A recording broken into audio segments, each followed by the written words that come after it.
Political voltage పెరిగిపోతుంది. Medical కాలేజీలని PPP పద్ధతిలో కట్టడం పైన వైసీపీ అభ్యంతరం వ్యక్తం చేస్తోంది. నర్సీపట్నం వెళ్ళి మరి తీవ్రంగా విమర్శలు చేశారు వైఎస్ జగన్.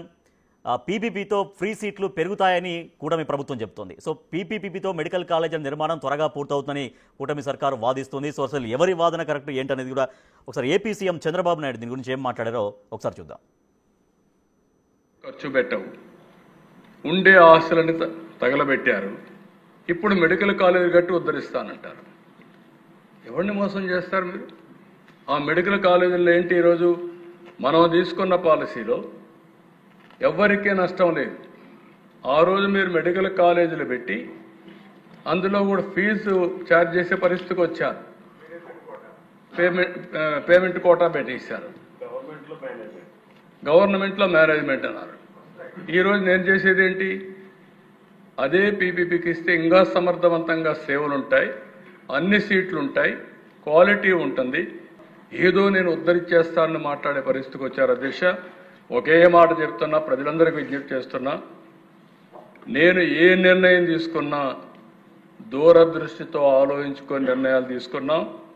వీళ్ళు చెప్పింది కానీ నేను భయపడి ఆ రోజు నిర్ణయం తీసుకుంటే ఒక్క ఇంజనీరింగ్ కాలేజీ పెట్టేవాడిని కాదు.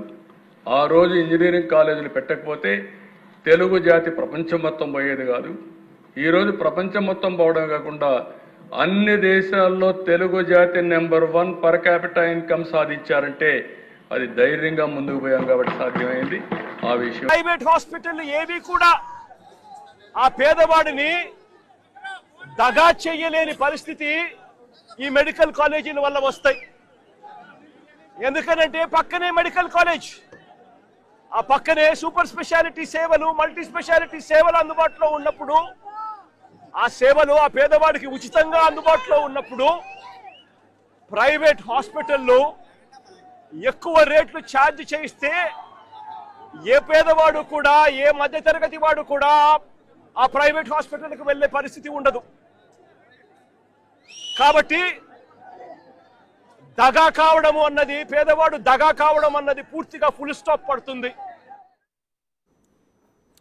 ఏపీ రాజకీయం మెడికల్ కాలేజీలతో జరుగుతోంది. మనం చూసాం ఏపీ సీఎం అలాగే ఏపీ మాజీ సీఎం ఇద్దరు మాట్లాడిన మాటలు మనం చూసాం. రైట్, నాగేశ్వర్ గారు, మెడికల్ కాలేజీల ప్రైవేటీకరణ చేస్తున్నారు, తద్వారా విద్యార్థుల్ని వైద్య విద్యకు దూరం చేస్తున్నారు, పేద విద్యార్థుల్ని. వైసీపీ క్రెడిట్ రాకుండా చూస్తున్నారు అనేది వైసీపీ వాదన. అండ్ పీపీపీ అంటే ప్రైవేటీకరణ కాదు, ప్రైవేటు పెట్టుబడులను ఉపయోగించే పద్ధతి మాత్రమే, దీని ద్వారా చాలా వేగంగా నిర్మాణాలు కంప్లీట్ అవుతాయనేది ప్రభుత్వ వాదన. వేగంగా కంప్లీట్ అవుతాయనే నిజం. ఎందుకంటే ప్రభుత్వానికి నిధుల కొరతలు, కాన్స్టిట్యూయెంట్స్ ఉంటాయి, ప్రభుత్వాలకు అనేక రకాల ప్రియారిటీస్ ఉంటాయి. ప్రైవేట్ పెట్టుబడులు వస్తే వేగంగా కంప్లీట్ అవుతుందా, దాంట్లో డిస్ప్యూట్ ఏమీ లేదు. కానీ అది ప్రజలకి లాభం జరుగుతుందా లేదా అన్నదే సమస్య. ఇప్పుడు మీకు పబ్లిక్ అయ్యేది, పబ్లిక్ ప్రైవేట్ అయ్యేది. మీకు 2 ఉదాహరణలు చెప్తాను. మీరు హైదరాబాద్లో పివి నర్సరీ ఎక్స్ప్రెస్ హైవే ఎక్కండి, శంషాబాద్ పోతూ. ఆ PV nursery express highway government డబ్బులతో కట్టింది. మీకు ఏ ఛార్జ్ ఉండదు, రోడ్డు మీద వెళ్ళిపోతారు. చాలా పెద్ద హైవే, సారీ మీకు పెద్ద బ్రిడ్జ్, ఫ్లైఓవర్. ఎలాంటి డబ్బులు ఖర్చు పెట్టాం. అలాగే మీరు స్ట్రేట్గా వెళ్ళి జడ్చర్ల మీదుగా బెంగళూరు హైవే ఎక్కండి, 2-3 చోట్ల మీకు టోల్ ట్యాక్స్ వసూలు చేస్తారు. మరి పివి నర్సరీ ఎక్స్ప్రెస్ హైవే మీద ప్రయాణం చేసినప్పుడు టోల్ ట్యాక్స్ ఉండదు, ఆ నేషనల్ హైవే మీద ప్రయాణం చేసినప్పుడు టోల్ ట్యాక్స్ ఉంటుంది. ఎందుకుంటే చెప్పండి. కారణం, ఇది గవర్నమెంట్ కట్టినరు, అది పబ్లిక్ ప్రైవేట్ పార్ట్నర్షిప్ కనుక. సో నీకు ప్రైవేట్ వాళ్ళు రోడ్ వేసి ఆపరేట్ చేసి దానిపైన టోల్ ట్యాక్స్ వసూలు చేస్తారు. అది రోజు రోజుకు టోల్ ట్యాక్స్ పెరుగుతూనే ఉంటుంది. సో పబ్లిక్ అనేది నాన్ ప్రాఫిట్, ప్రైవేట్ అనేది ప్రాఫిట్. నాన్ ప్రాఫిట్ ఎట్లా కలుస్తుంది నాకు చెప్పండి. మీకు ప్రభుత్వము టోటల్ ప్రైవేట్ కన్నా పబ్లిక్ ప్రైవేట్ బెటరా అంటే అది కూడా లేదు. ఎందుకంటే చాలా సందర్భాల్లో పబ్లిక్ ప్రైవేట్ ఏమవుతుందంటే ప్రభుత్వ వనరులని, ప్రభుత్వ సహకారాన్ని, ప్రభుత్వ రాయితీల్ని తమ లాభాలు పెంచుకోవడానికి ఉపయోగించుకుంటారు. మీరు ప్రపంచంలో కానీ, ఆంధ్రప్రదేశ్లో కానీ, చంద్రబాబు నాయుడు ఉమ్మడి రాష్ట్రంలో కూడా ముఖ్యమంత్రిగా ఉన్నాడు కదా, పీపీపీలో బెటర్గా ప్రజలకు ఉచితంగా బెటర్ వైద్య సేవలు అందించిన ఉదాహరణ చెప్పండి. బెటర్ అంటారా? డెఫినెట్గా బెటరే. ఇప్పుడు మీరు కార్పొరేట్ హాస్పిటల్కి పోండి, గవర్నమెంట్ హాస్పిటల్ కన్నా బెటర్ సేవలు అందాయా? గ్యారెంటీగా అందుతాయి, అనుమానం లేదు. ఇప్పుడు ఉస్మానియా ఆసుపత్రికో గాంధీ హాస్పిటల్కో పోవడం కన్నా మీరు ఒక కార్పొరేట్ హాస్పిటల్కి పోండి, బ్రహ్మాండంగా బెటర్ సేవలు ఉంటాయి. 5 స్టార్ హోటల్ లాగా ఉండే హాస్పిటల్స్ కూడా ఉన్నాయి. బెటర్ సేవలు వేరు, ఉచిత సేవలు వేరు. ఎవరికి బెటర్ కావాలి? డబ్బులు ఉన్నోడికి బెటర్ కావాలి, డబ్బులు లేని వాళ్ళకి బెటర్ కాదు, ఉచితం కావాలి. మొదటి పాయింట్ అది. ఇప్పుడు నేను ఒక చిన్న సర్జరీ అయినా 5 లక్షలు పెట్టడానికి రెడీ. నాకు కావాల్సింది ఏంటి? నాకు బ్రహ్మాండమైన 5 స్టార్ హోటల్లో ఉండేటువంటి సర్వీసెస్ కావాలి హాస్పిటల్లో. కానీ నేను 5,000 రూపాయల నుండి సర్జరీ చేయించుకోవాలి.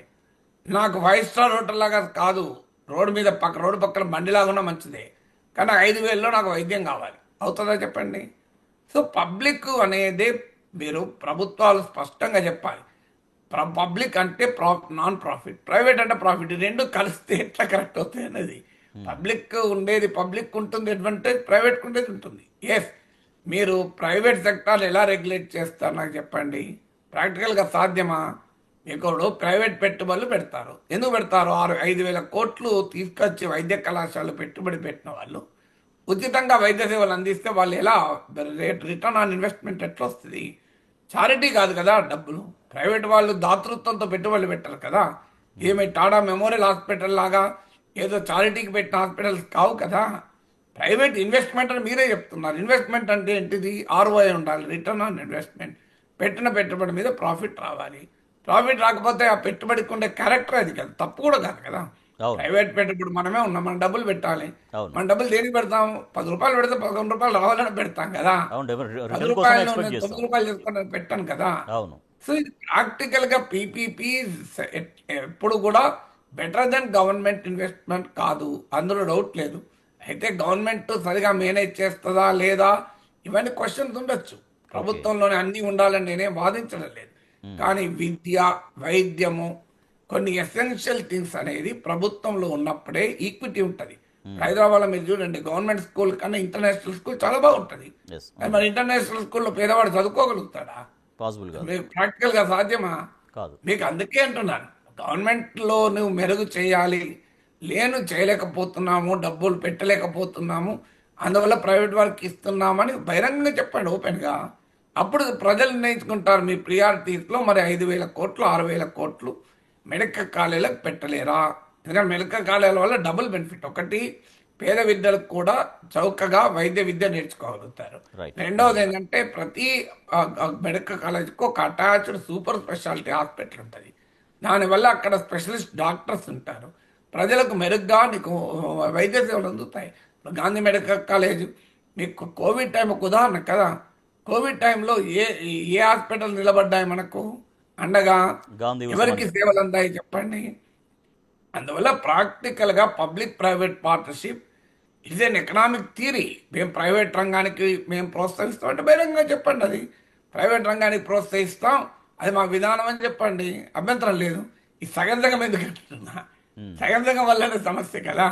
Okay right. ఇక పీపీపీ గవర్నమెంట్ కంటే బెటర్ పద్ధతి ఏమి కాదు, బట్ దాన్ని త్వరగా ఆర్గనైజ్ చేయాల్సినటువంటి అవసరం ఉంటుంది అనేది ప్రొఫెసర్ గారు సూచిస్తున్నారు. నేను అన్నదాన్ని మీరు మళ్ళీ మీ సొంత నిర్వచనాలు ఇవ్వక, నేను చెప్పింది ఆల్రెడీ చెప్పండి. అదే చెప్పా, గవర్నమెంట్ కంటే పెద్ద చెప్పండి. గవర్నమెంట్ పీపీపీ గవర్నమెంట్ కన్నా మెరుగ్గా కాదని నేను అనలే, మీరు ఇచ్చిన ఇంటర్ప్రిటేషన్ అది. మెరుగ్గా ఉంటుందన్నా నేను. ఇప్పుడు ఉస్మానియా హాస్పిటల్ కన్నా కార్పొరేట్ హాస్పిటల్ పోతే మెరుగ్గా ఉండదా?